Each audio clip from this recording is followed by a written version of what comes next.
warahmatullahi wabarakatuh. Halo semuanya, pada video kali ini kelompok kami akan menjelaskan mengenai demokrasi kontemporer. Apa sih maksud dari demokrasi kontemporer itu? Mari kita saksikan video berikut ini. Dadah!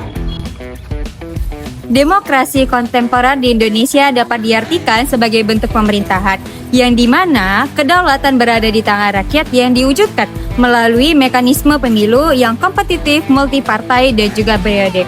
Hal ini berbeda di zaman Orde Baru yang sentralistik, artinya di mana kekuasaan berpusat pada satu figur.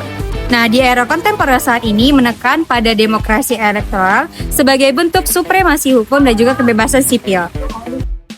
Yang kedua adalah pilar pelaksanaan demokrasi. Pilar pelaksanaan demokrasi di Indonesia terdiri dari beberapa macam. Yang pertama adalah pemilihan umum atau yang biasa kita kenal dengan sebutan pemilu. Pemilu di Indonesia dilaksanakan secara langsung, umum, bebas, rahasia, jujur, dan juga adil, dengan waktu setiap 5 tahun sekali. Pemilihan ini mencakup pemilihan presiden dan wakil presiden, anggota DPR, DPD, dan juga DPRD.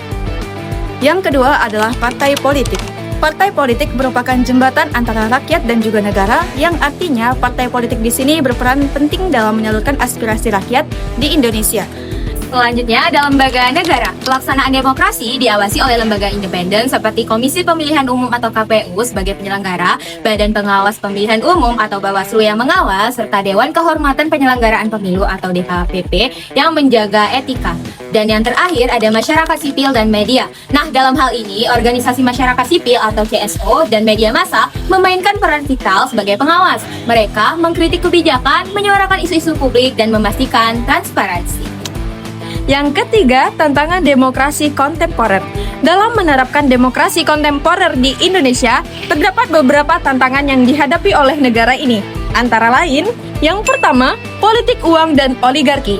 Yang kedua, hoaks dan disinformasi. Kemunduran demokrasi, politik identitas, pemanfaatan isu, SARA atau suku, agama, ras, dan antar golongan dalam kampanye politik seringkali memicu polarisasi dan konflik di masyarakat.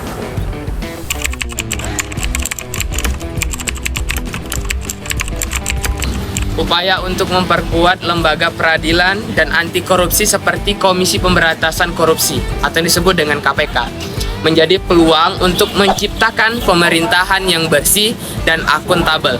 Dan selanjutnya, kesadaran publik. Semakin tinggi tingkat pendidikan dan akses informasi membuat masyarakat lebih kritis dan sadar akan hak-hak yang mereka miliki. Ini menjadi modal penting untuk mengawal jalannya demokrasi agar tetap berada di jalur yang benar sesuai dengan koridornya. Nah, itu tadi dia penjelasan mengenai demokrasi kontemporer. Nah, semoga teman-teman menjadi lebih tahu apa sih maksud dari demokrasi kontemporer itu. Sekian dari kelompok kami, sampai jumpa di video selanjutnya. Dadah!